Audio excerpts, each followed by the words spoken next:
Hi, everybody. I'm Bryan Mudd, a fan of South Plains politics. Here's your talking points for this week. The next election cycle will bring a change on the Lubbock County Commissioner's Court. Bill McKay is stepping down, but will he try to step up to a state job? And you got the true story on what happened at the border. You have to be there. So we are. Our reporter talks about what she's found and what you'll see next. From the studios of KMAC Television in Lubbock, your local election headquarters. This is Talking Points with Bryan Mudd. Thanks for joining us, everybody. Also this week, follow the money. Texas leaders talk a lot about good roads. It's important for any city or county economy because, let's face it, no one wants to live or open up a business if the roads and infrastructure aren't there to support them. An outer loop has been talked about in Lubbock since before the city's growth kicked into high gear. And once a loop plan was in place, investors knew where they needed to start buying and who they needed to start pushing on to make sure they could get a quick return on that investment. So the city and TxDOT have started pushing money into the Loop 88 plan, and $33.5 million is a pretty good Kickstarter. KMAC's Matthew Stell shows us how it'll be used. While it'll be a few years until the asphalt is laid for Loop 88, Jeff Griffin, Mayor Pro Tem, says this project is worth the wait. It is a big project, and in completion, at one point, will probably eclipse $1 billion. Something that big takes a long time to construct, much like Marcia Sharp did. The 36-mile corridor will stretch west from Highway 84 on the southeast part of town to Highway 84 near Shallow Water. With the state agreeing to fund the first 7 miles, Griffith believes it puts Lubbock ahead of the crowd. Lubbock is very proud that we have great transportation, and there's other cities in Texas that are very jealous of us. I won't name names. Don't have to. But the bottom line is we're always concerned about transportation in Lubbock. And as the leader of the board that worked hard to see the project come to fruition, it's a day in the right direction. It's no longer just a dream or a plan. This is happening.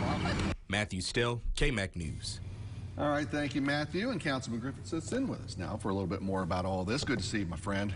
Thanks for having me, Bryan. You know, talk about what makes this $33.5 million significant for the project. Why now? How did this come about? How specifically will it be used? Our Metropolitan Planning Organization Policy Committee, which I chair, which is made up of county officials, City of Wolfforth, TxDOT, City Bus.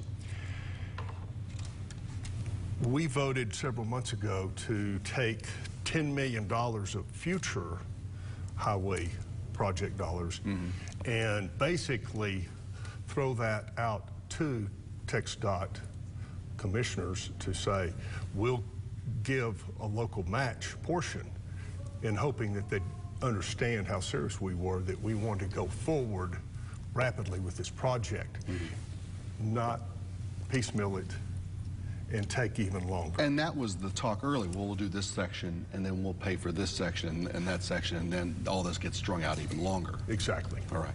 So we're already seeing developers start to move in that direction, which is a good thing. What about the rest of the infrastructure needed for businesses, homes, whatever, in and around that south or that outer loop area? Good question. The first thing that TxDOT was charged with is to not just engineer, do environmental studies, and create the path, which is, of course, pretty much along 1585 on the south end. But they also are charged with purchasing right-of-way so that we don't affect, or because it is a very wide, just as wide as Loop 289 South, a few blocks from us here from the studio. So because of that, yes, it is a pretty big pathway. Thus, your TxDOT uses dollars to purchase right-of-way and gives us expanded room for access roads. All those kind of things. Yes, sir. Where does that stand as far as purchasing most and things of that? Most of that's been done. Okay. Yes. So we're rocking and rolling and moving forward then. That's a good thing. Yes. Goodness. Okay, so could this be something then that adds a little extra spark to the I-27 extension plan that the council I know has supported, and then the county as well? Absolutely. Lubbock's growth is about, I'll try to make this a short answer. Thank you. Brian, Lubbock's growth's 1.8 to 2% a year. It's always been that. We expect that. TxDOT data shows that in 2044, Lubbock will be 399,000. So we will always try to get out in front of freeways, highways, street projects. That's been a great positive for our city and county. But now this leads us, because we'll be going down Tahoka Highway, if you will.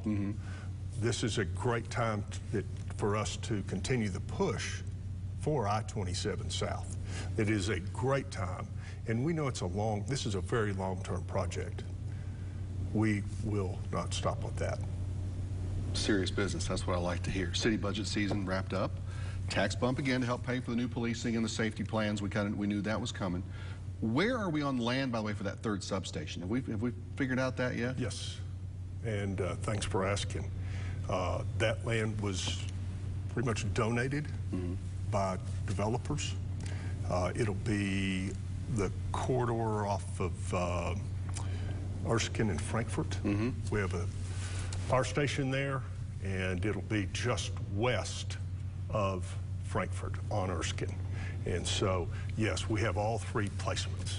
Two of the three were donated. The first one, of course, off MLK and East 19th, is in city parkland. And all ready, and we're about to turn dirt on over there and this get fall. rolling. Yeah. Yes, this fall we'll start turning dirt on the east one first. We want to build that one first.